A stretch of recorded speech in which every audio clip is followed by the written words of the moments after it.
Bem-vindos! Hoje vamos olhar para um sítio que muita gente liga logo à modernidade de Hong Kong. Tuen Mun. Mas olha, vamos tentar ver as coisas de outra forma. Temos aqui uma fonte muito boa, um guia cultural, a narrativa de Tai Mun. E com base nela vamos descobrir um Tuen Mun com uma história milenar. Uma espécie de primeira porta estratégica na antiga costa sul da China. Exatamente. A nossa ideia hoje é mesmo desenterrar 5 histórias fascinantes. Histórias que nos levam desde o século V até à Segunda Guerra Mundial, mais ou menos. Queremos encontrar aquelas joias escondidas, sabe? Que nos mostram Tuen Mun como um ponto nevrálgico, cultural, religioso e, claro, militar.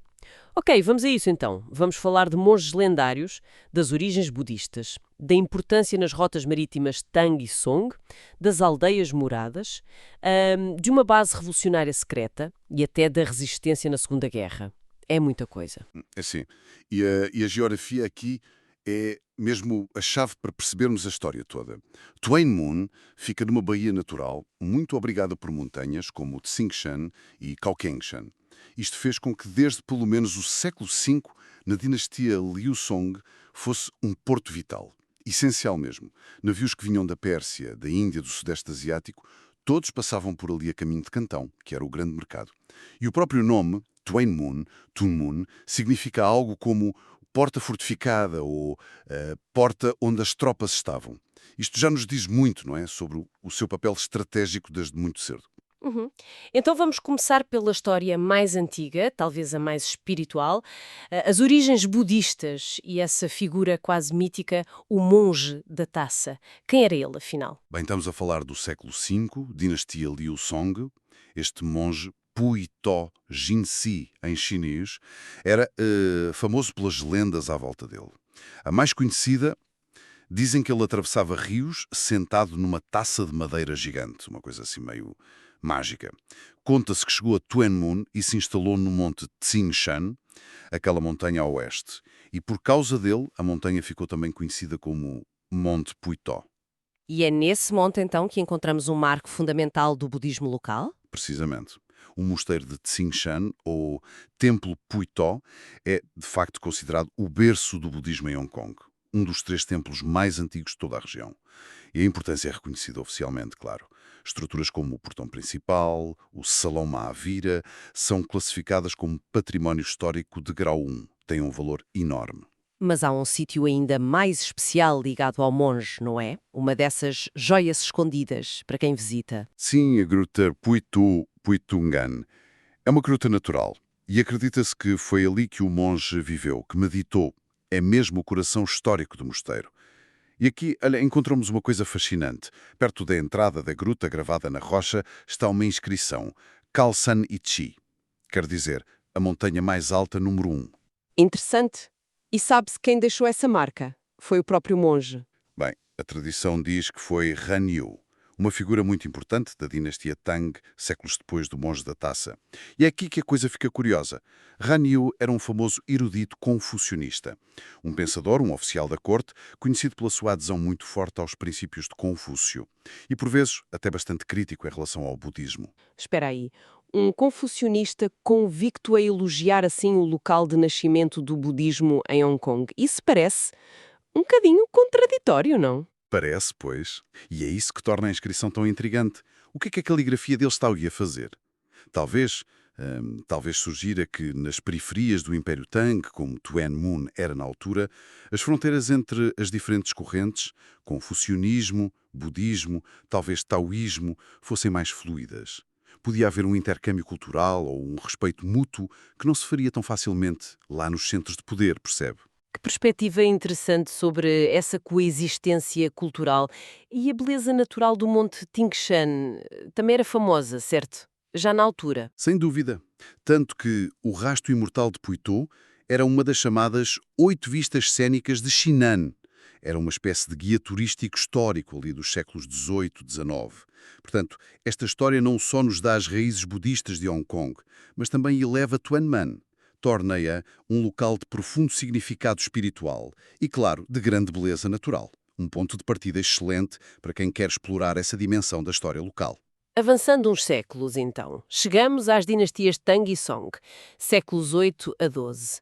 Aqui, Tuanmun assume um papel diferente, mas igualmente crucial, parece-me. Sim, torna-se um posto naval fundamental. Um Roi Phong Siut Giot, como se dizia, responsável pela defesa da costa e uma porta de entrada-chave na rota marítima da seda. Como disse há pouco, o próprio nome Tuanmun já tem essa ideia militar. E a localização era perfeita, não é? Para controlar o acesso ao estuário do Rio das Pérolas, a principal via para chegar a Cantão. Mas era mais do que um simples ponto de controle militar, não era? Muito mais. Os navios estrangeiros que vinham para comerciar ou prestar tributo tinham mesmo que parar aqui. Era um local de abastecimento, de controlo, sim, mas também de interação. E temos provas arqueológicas disso. Em sítios como Siulam e Lungkutan, as escavações revelaram fornos de cerâmica, muitos artefactos das dinastias Tang e Song. Isto mostra que não era só um posto militar. Havia ali uma atividade económica própria ligada a essa grande rede comercial marítima. Textos antigos até descrevem Tuanmun como uma passagem natural, quase como uma barreira geográfica feita de propósito para controlar o acesso. E tal como o monte Tsinshan atraiu o Monge da Taça e o Hanyu, a paisagem costeira de Tuanmun também chamou a atenção de outras figuras literárias importantes. Sim, voltamos a Hanyu. Além daquela inscrição na gruta, ele escreveu um poema que descreve Tuanmun com nuvens altas e ondas fortes. Captou bem a imponência da paisagem marítima. E mais tarde, na dinastia Song do Norte, outro oficial e literato conhecido, Jiang Jashi, também escreveu sobre a beleza do Monte Puitô. Isto foi consolidando o lugar de Tuanmun no mapa cultural da elite chinesa da época. E hoje, que vestígios é que ainda podemos encontrar dessa era? Onde é que estão as joias escondidas deste período? Bem, as próprias linhas costeiras, não é? Langkou, Tan, Siulam, embora estejam muito alteradas pela modernidade, são o palco geográfico destes eventos todos. Visitar estas áreas, olhar para o mar, permite-nos imaginar um bocadinho esses tempos, os navios da Rota da Seda ali ancorados. Outro ponto, embora já não exista fisicamente, é o local do antigo mercado de Tuanmun, o Tuanmun Gaokui. Foi demolido nos anos 80, hoje é um parque de estacionamento temporário, mas a sua memória ainda lá está. Como assim a memória? A sua existência como centro comercial, provavelmente ligado ao templo Tin Hau que fica ali perto, mostra uma continuidade. Se pensarmos nas moedas da dinastia Han, que foram encontradas não muito longe, em Sokunuat, podemos quase traçar uma linha, desde um possível ponto de passagem muito antigo, passando pela fortaleza militar e entreposto da Rota da Seda, até se tornar um mercado local vibrante antes da chegada dos britânicos. Isto dá-nos uma visão rara da evolução de um centro urbano na região muito antes do período colonial. Vemos Tuanmun a adaptar-se de uma função militar para uma comercial. É fascinante. É mesmo, essa longa continuidade. Mudemos agora de cenário para a dinastia Qing e para um tipo de estrutura muito típica dos novos territórios, as aldeias moradas, as Waichun. Qual é a história por trás delas? Bem, o contexto principal são ali os séculos XVIII e XIX. Uma época marcada por muitas tensões e conflitos por terras, por recursos, entre os clãs locais, os chamados Punti, e os grupos migrantes, Hakka. Estes conflitos, que às vezes eram bastante violentos, conhecidos como To Hakka Dao, levaram muitas comunidades a fortificar as suas aldeias. Era uma questão de proteção, de sobrevivência. Eram como pequenas fortalezas, então? Exatamente. São testemunhos impressionantes de resiliência comunitária, de uma espécie de sabedoria de sobrevivência em zonas que eram na altura de fronteira. A arquitetura é toda ela focada na defesa. Muralhas altas, espessas, feitas de tijolos verdes ou pedra, janelas muito pequenas e altas para dificultar a entrada e permitir disparar lá de dentro, torres de vigia nos campos, as paulau, essenciais para ver o inimigo à distância, portões maciços, fortificados e, muito importante, poços de água lá dentro, para garantir a sobrevivência durante cercos que podiam ser longos. E para quem visita Tuanmun hoje e quer sentir essa história, quais são as aldeias que não se podem perder? As joias escondidas desta época? Olha, há várias, mas eu destacaria duas. Primeiro, Lowai. Significa literalmente aldeia velha. É considerada a mais antiga das chamadas 5 Wais de Tuanmun. Tem talvez uns 700 anos de história. As muralhas de tijolo verde ainda são impressionantes. E à entrada tem um dístico que expressa o orgulho na sua longa história e nos seus costumes pacíficos. Man Cao Yin Tzi Ti, Wei Lao de Chuan Fung. Algo como, por tão alto acolhe a aura auspiciosa, a aldeia velha preserva os costumes puros. É bonito. É sim. E a segunda aldeia? A segunda seria Tuan Tzuai. É outra aldeia histórica onde vive o Clã To. E aqui é que a coisa fica mesmo interessante. No salão ancestral principal desta aldeia, o salão Dingshan, encontramos outro dístico. Ba Zhou Shi Zi Wu Liu Jia Sheng. E isso quer dizer o quê? Parece muito específico. 8 províncias, 5 salgueiros, é mesmo. Este dístico está a reivindicar uma ligação genealógica direta a duas figuras muito famosas da dinastia Jin, lá nos séculos 3 a 5. Uma é Tao Kan, um general e governador que administrou 8 províncias. A outra é o bisneto dele, Tao Yuanming, um dos poetas mais amados da China, conhecido pelo seu retiro idílico e que tinha a alcunha de Senhor dos Cinco Salgueiros. Uau! Isso muda completamente a perspectiva. Quer dizer, estas não eram apenas comunidades fechadas a defender-se. Estavam também a afirmar uma ligação a uma linhagem ilustre, a uma alta cultura chinesa. Precisamente, mostra que estas aldeias, mesmo estando nas margens do império, viam-se como portadoras daquela tradição chinesa de agricultura e estudo, a Gangduk Chiunga. Valorizavam tanto o trabalho da terra como a erudição e a ligação aos grandes nomes da história e da literatura.